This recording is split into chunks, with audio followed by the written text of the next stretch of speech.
Hey friends, Shadylikeatree here, and welcome into episode 97 of Reminiscing with Shady. This is a Legend of Zelda, the Ocarina of Time. Ocarina of Time was published and developed by Nintendo. It was originally released on November 21st, 1998 for the Nintendo 64. It has since been re-released a number of times, most notably on Nintendo GameCube as well as a Virtual Console on Wii. Something that I think is really important to note when you're talking about Ocarina of Time is how much this game is widely loved. Metacritic gave it an aggregate of 99 out of 100, a near perfect score on 22 different reviews. All kinds of magazines and gaming websites, well, not websites at the time, but present day gaming websites, but gaming magazines and gaming writers back in the day gave the game, perfect 10s, 5s out of 10, things along those lines. The game received generally really great reviews and really great scores across the board. Ocarina of Time was the 5th installment in the Legend of Zelda series, or franchise, I should say. It was followed by its direct sequel, Majora's Mask, which was, I think, not as well liked, but still to some degree, it's considered also to be a very good game, but I don't think anything really kind of touches on Ocarina of Time. I have a real love-hate relationship with Ocarina of Time.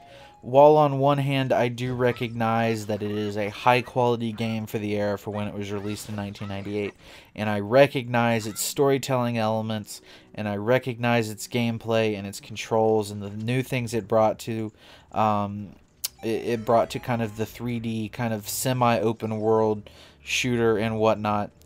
At the same time, this game is extremely, extremely frustrating for me to play. The gameplay that I'm gonna have for you is the kind of first mission, the first dungeon. I have some gameplay from that, and I've never finished the game. I actually know how it ends because I had to read a Wikipedia article on it a few years ago. Because, to be honest, I never got to the end of this game. This is another one of those games where it is just way, way, way too hard for me to play, which is unheard of in those times. You know, we're talking 15 plus years ago.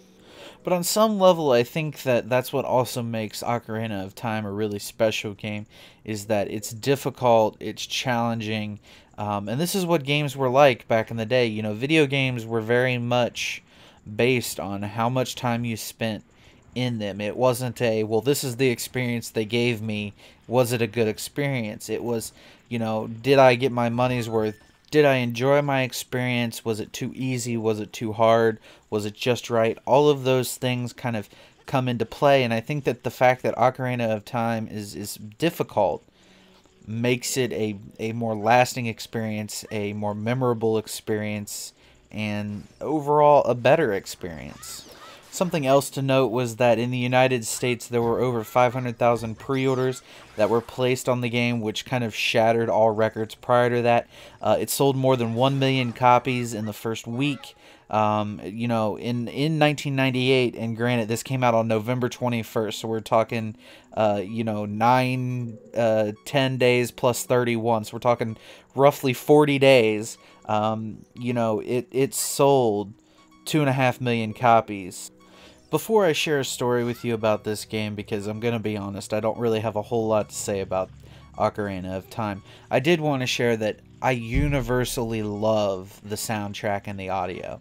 Ocarina of Time is, I think, kind of one of those games, too, where people remember it for its audio and remember it for its soundtrack and remember the music of the game.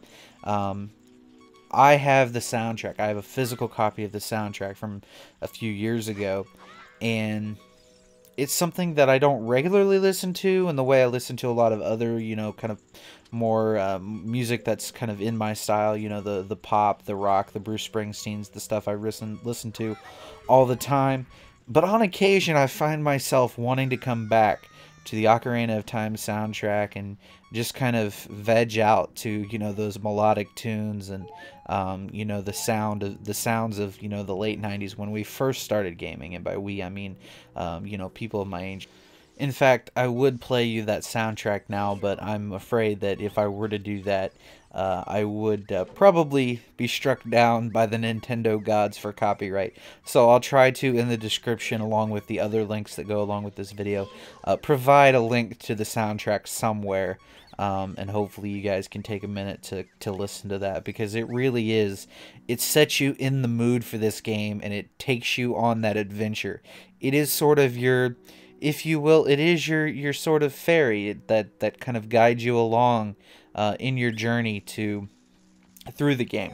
It's that kind of extra experience. It's that extra raw emotion that really makes this game, and I think that is a high contributor to what makes this game great.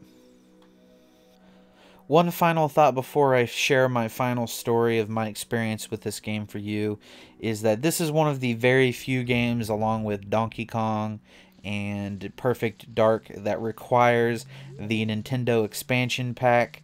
It was originally supposed to be developed for the Nintendo 64 DD. However, due to a number of reasons, I guess, the expansion pack was not later required in a number of games.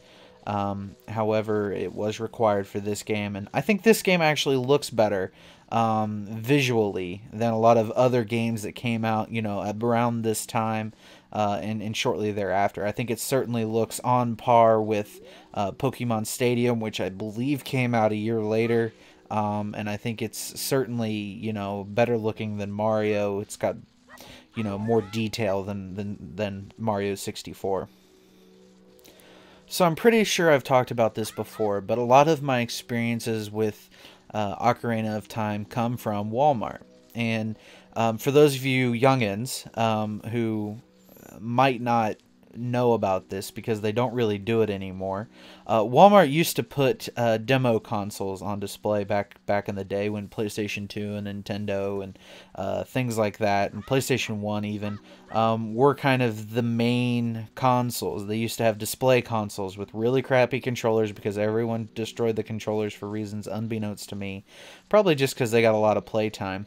And Legend of Zelda was actually one of the games that was being showcased, and they had a copy played, and you could literally play the full game at Walmart. And Ocarina of Time came shortly after my parents' divorce, and it was not uncommon for me to go to the store with my parents because I was they didn't want to leave 7, 8-year-old me at home, 9-year-old me at home by myself for very long.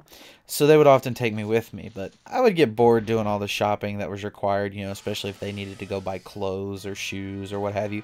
So I'd often be like, hey, I'm going to go to the entertainment center, I'm going to play Legend of Zelda, or I'm going to play whatever game happened to be. For the longest time, it was, Ocarina of Time was the game that everyone, well, not everyone, well, everyone who went there played, but it was the game that I played, and it was the game that I was able to play because of its popularity that I mentioned before.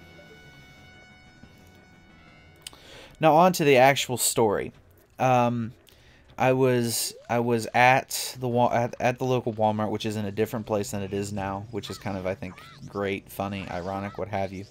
And I was just kind of sitting there playing, and I was chatting up this kid who would come over to play. We were taking turns, things along those lines. And it turns out he was kind of new to the area. So I was like, that's interesting. We get to talking even more, and it turns out that he's going to be going to school. I think this was in like January, so we had just gotten back to school. He was going to be starting school really soon. And lo and behold, after playing for what seemed like not very long, but I'm sure is probably an hour, maybe, together of the game, he left, and it turns out he was a new kid at my school. And, as it turns out, too, he later became one of my closest and best friends during elementary school. And we kind of hit it off from there. And, I haven't seen him in a number of years, but, we spent a lot of time together playing Nintendo games at his house. This is a different guy than the guy who I used to be dropped off before school when I was in elementary school, but this was a different person in a different family. But we would often come together and we'd play Nintendo at his house and we'd play PlayStation at mine. And that's how we kind of bonded, was through video games. And my first true best friend, which was kind of awkward and weird at the time, was found through video games. And I think that's a great correlation to today, when you know, a majority of my friends I've met online, and I've met through Twitch, and I've met through YouTube, and I've met through gaming.